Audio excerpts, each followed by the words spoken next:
Board लगातार आपके साथ बना हुआ है, आपको जो जो आपकी समस्याएं हैं, परेशानियां हैं, उनका निदान करने की लगातार कोशिश भी कर रहा है।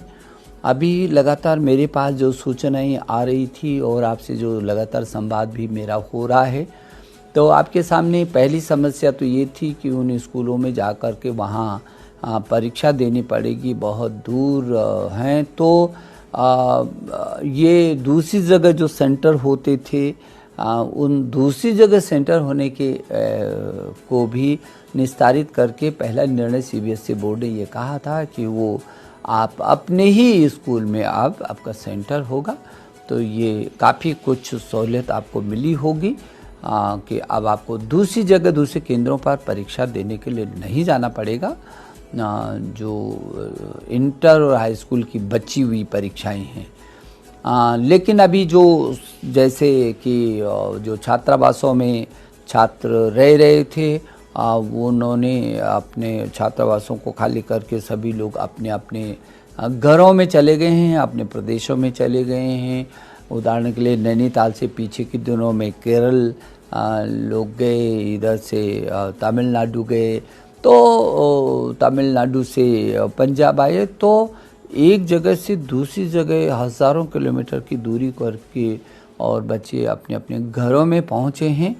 अब दूसरी बड़ी समस्या जो सामने आई है कि वो फिर उनको जाना पड़ेगा अपने स्कूल में। भले ही स्कूल में आपका अपना केंद्र हो गया, लेकिन आप तो अपने घर पर हैं। और अभी चाहे वो केबी का हो, चाहे वो नवोदय स्कूल के भी लगभग 3000 छात्रों को बहुत सुरक्षित इस बीच हम घर तक पहुंचा पाए थे। तो ये सब की समस्या को देखते हुए अभी सीबीएसई बोर्ड ने ये निर्णय लिया है कि जो छात्र अब जिस जनपद में जहां पर है, उसको अपने संबंधित स्कूल को सूचना देनी पड़ेगी कि वो उस जनपद में है और उसको उसी जनपद में परीक्षा देने की अनुमति दी जाए। तो आप अपना जल्दी से जल्दी आप जिस जनपद में हैं अपने स्कूल को बताइए और बताइए कि आप वहीं पर परीक्षा देने वाले हैं, देना चाहते हैं। तो सीबीएसई बोर्ड ये कोशिश कर रहा है कि हर हालत में आपकी सुविधा के अनुसार उसी जनपद में आपको परीक्षा देने की अनुमति होगी।